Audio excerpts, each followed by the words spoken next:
골망이 찢어질 듯 흔들린 바로 그 순간 주심의 입에 물린 호각이 경기장의 모든 환호를 단칼에 베어버립니다. 오른쪽 구석을 완벽하게 꿰뚫은 궤적, 골키퍼가 손끝조차 대지 못하고 바닥에 주저앉았던 그 환상적인 슈팅이 터져나온 직후였습니다. 손흥민은 코너 플래그 쪽으로 달려가며 유니폼의 엠블럼을 움켜쥐었지만 주심의 오른손은 하프라인이 아닌 반대편 수비진 쪽을 가리키고 있었습니다.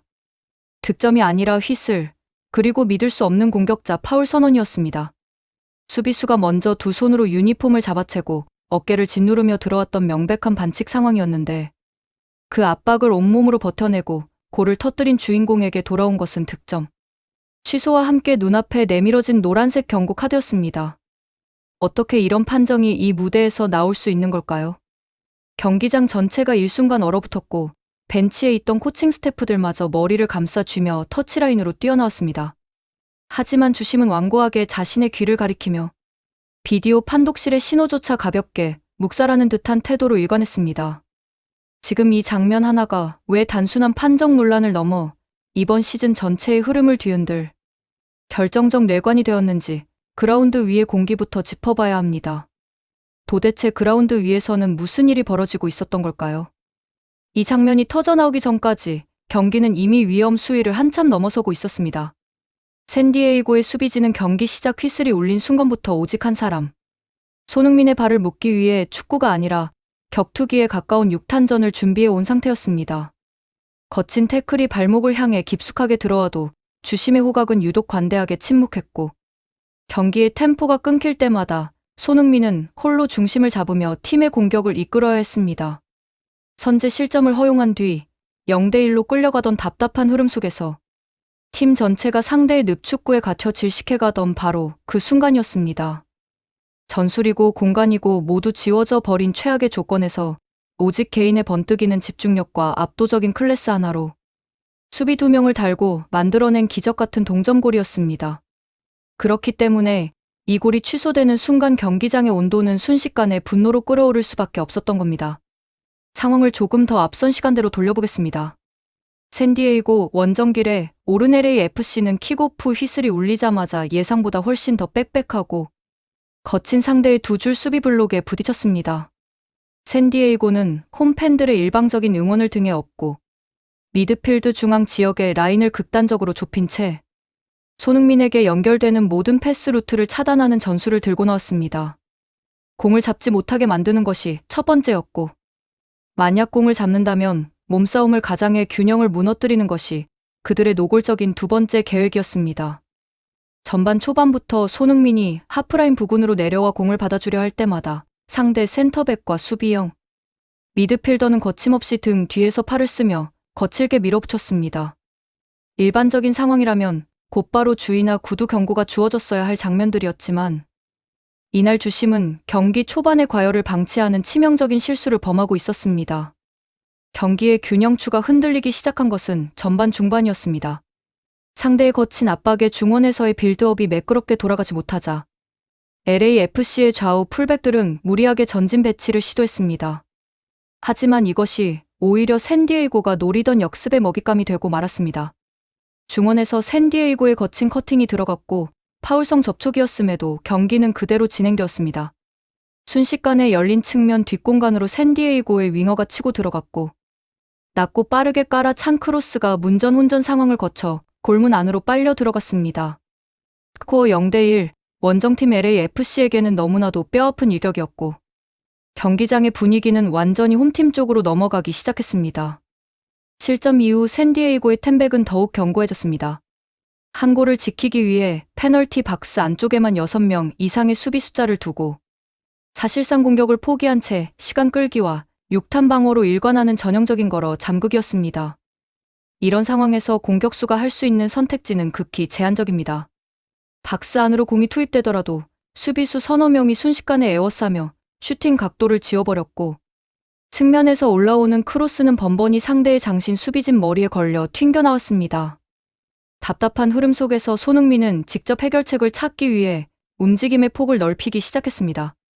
중앙에만 머물지 않고 왼쪽 측면 터치라인 끝까지 벌려서며 상대 수비 한 명을 끌어내려 했고 때로는 삼성까지 내려와 직접 공을 배급하며 공격의 활로를 뚫으려 애썼습니다. 손흥민이 보여준 선택은 철저하게 팀을 위한 전술적 희생이었습니다. 자신이 미끼가 되어 상대 수비수를 달고 움직이면 그 빈 공간으로 동료 미드필더들이 침투해 들어갈 수 있는 틈이 생기기 때문입니다. 실제로 전반 38분경 손흥민이 왼쪽 측면에서 수비 2명을 절묘한 바디 페인팅으로 묶어둔 뒤 중앙으로 찔러준 컷백 패스는 완벽한 찬스를 만들어냈습니다. 하지만 쇄도하던 동료의 슈팅은 힘없이 골키퍼 정면으로 향하고 말았고 결정적인 기회는 그렇게 허공으로 날아갔습니다. 벤치에서는 깊은 탄식이 터져나왔지만 손흥민은 박수를 치며 동료들의 사기를 북돋웠습니다. 캡틴으로서 그리고 에이스로서 팀이 흔들리지 않도록 중심을 잡으려는 처절한 몸부림이었습니다. 하프타임 라커룸을 거쳐 후반전이 시작되자 샌디에이고의 수비는 한층 더 노골적으로 거칠어졌습니다. 공과는 상관없는 위치에서 유니폼을 잡아당기거나 진로를 방해하는 지능적인 파울이 계속해서 이어졌습니다. 하지만 주심은 여전히 경기를 그대로 진행시켰고 이러한 편파적인 판정 기조는 샌디에이고 선수들에게 일종의 면죄부처럼 작용했습니다. 후반 15분에는 손흥민이 페널티 박스 정면에서 슈팅 타이밍을 잡는 순간 뒤에서 명백하게 축구화를 밟고 들어오는 태클이 있었음에도 불구하고 주심은 코너킥조차 선언하지 않고 골킥을 선언했습니다. 중계 화면에 잡힌 손흥민의 표정에는 당혹감과 짙은 아쉬움이 스쳐 지나갔지만 그는 결코 판정에 항의하며 시간을 낭비하지 않았습니다. 오직 공에만 시선을 고정한 채 다시 전방을 향해 달리기 시작했습니다. 시간은 속절없이 흘러 후반 30분을 넘어서고 있었습니다. 샌디에이고는 노골적으로 그라운드에 누워 시간을 끌기 시작했고 관중석에서는 야유와 탄성이 뒤섞여 터져나왔습니다. 한 골이 절실한 상황에서 팀원들의 체력은 바닥을 드러내고 있었고 패스의 정확도마저 급격히 떨어지며 경기는 패색이 짙어가고 있었습니다. 바로 그 순간 손흥민의 눈빛이 완전히 달라졌습니다. 더 이상 패스를 기다리거나 동료와의 연계에만 의존해서는 이 밀집 수비를 깰 수 없다는 것을 직감한 듯 했습니다. 손흥민은 자신이 직접 공을 몰고 들어가 상대의 단단한 벽을 정면으로 부수겠다는 결단을 내렸습니다. 그리고 마침내 후반 39분, 문제의 그 결정적인 장면이 터져나왔습니다. 중원에서 흘러나온 공을 낚아챈 손흥민이 하프라인 부근에서부터 폭발적인 스피드로 질주하기 시작했습니다. 샌디에이고의 수비형 미드필더가 달려들어 어깨를 강하게 부딪히며 파울성 저지를 시도했지만 손흥민은 가공할 만한 코어 힘으로 그 충격을 그대로 튕겨내며 균형을 유지했습니다. 이어 페널티 박스 아크 부근에 도달했을 때 상대의 장신 센터백이 두 손으로 손흥민의 가슴팍과 유니폼을 노골적으로 밀치며 들어왔습니다. 상식적인 공격수라면 그 자리에서 넘어지며 프리킥을 유도했을 만한 위험하고 거친 수비였습니다. 하지만 손흥민은 넘어지지 않았습니다. 손흥민은 상대 수비수가 힘으로 밀고 들어오는 반동을 역으로 이용해 반바퀴를 돌아서며 환상적인 턴 동작으로 수비수의 중심을 완벽히 무너뜨렸습니다.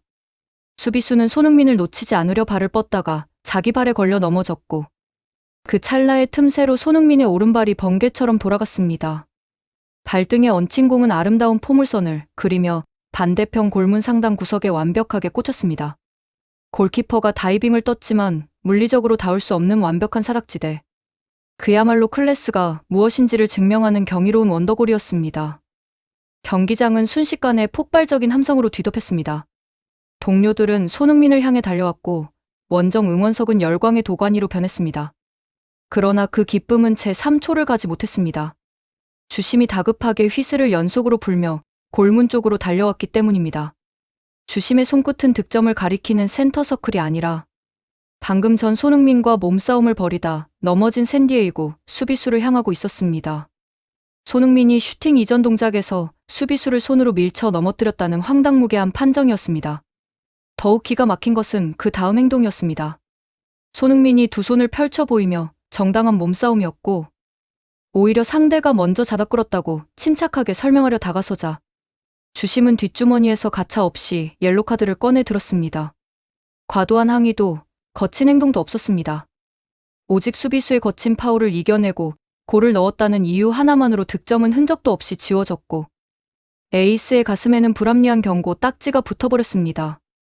리플레이 화면이 전광판에 느린 그림으로 재생되자 경기장의 야유는 걷잡을 수 없이 커졌습니다. 화면 속에는 수비수가 두 손으로 손흥민의 옷자락을 찢어질 듯 잡아당기는 장면이 너무나도 선명하게 잡혀 있었기 때문입니다. 공격자 파울이 아니라 오히려 상대 수비수의 명백한 반칙이자 페널티 박스 바로 앞에서의 위험한 파울이 선언되었어야 할 명백한 오심이었습니다. 설령 어드밴티지 룰을 적용했더라도 골이 인정되는 것이 축구 규칙의 기본 상식이었습니다. 하지만 비디오 판독실과의 소통조차 요식 행위로 끝났습니다. 온필드 리뷰 모니터로 직접 가서 확인하라는 벤치의 강력한 요구에도 불구하고 주심은 단호하게 고개를 저으며 샌디에이고의 프리킥으로 경기를 재개시켰습니다. 명백한 오심 앞에서 비디오 판독 시스템마저 완전히 무용지물이 되어버린 순간이었습니다. 골을 빼앗기고 경고까지 떠안은 상황. 보통의 선수라면 극심한 멘탈 붕괴와 허탈감에 무너져 내렸을 법한 순간이었습니다. 하지만 손흥민은 달랐습니다. 억울함에 입술을 깨물면서도 그는 다시 고개를 들고 두 손을 마주치며 고개를 숙인 동료들을 독려했습니다. 아직 추가 시간이 남아 있었고 경기는 끝나지 않았기 때문입니다. 추가 시간 7분이 주어지자 손흥민은 마치 방금 전에 모든 에너지를 다시 끌어올리듯 경기장을 미친 듯이 누비기 시작했습니다. 다리에 쥐가 올라올 법한 시간대였음에도 불구하고 그는 전방 압박을 멈추지 않았고 상대 골키퍼가 공을 잡을 때마다 전력 질주로 압박을 가했습니다. 후반 추가 시간 4분, 손흥민이 오른쪽 측면에서 수비수를 제치고 올린 날카로운 크로스가 문전으로 정확하게 배달되었습니다. 하지만 마지막 헤더, 슈팅마저 상대 골키퍼의 동물적인 선방에 막히며 골문을 외면하고 말았습니다. 결국 종료 휘슬이 울렸고 전광판의 스코어는 0대1 그대로 멈춰섰습니다. 납득할 수 없는 판정으로 승점을 도둑맞은 LAFC 선수들은 망연자실하게 그라운드에 주저앉았습니다. 샌디에이고 선수들은 안도의 한숨을 내쉬며 승리의 기쁨을 나눴지만 그들의 표정에서도 찜찜함과 씁쓸함이 묻어나는 경기였습니다. 오직 한 사람의 오심과 편파적인 경기 운영이 한 경기, 나아가 수많은 팬들과 선수들의 피땀 어린 노력을 한순간에 물거품으로 만들어버린 밤이었습니다. 경기가 끝난 뒤 그라운드를 빠져나가는 손흥민의 뒷모습에는 진한 아쉬움과 분노, 그리고 에이스로서 팀을 승리로 이끌지 못했다는 무거운 책임감이 교차하고 있었습니다. 비록 기록지에는 골도 도움도 남지 않은 채 억울한 옐로카드 한 장만이 새겨졌지만 그날 경기장에서 수비 2명의 노골적인 육탄 방어를 뚫어내고 골망을 흔들었던 그 환상적인 궤적만큼은 그 누구도 부정할 수 없는 월드클래스의 증명이었습니다.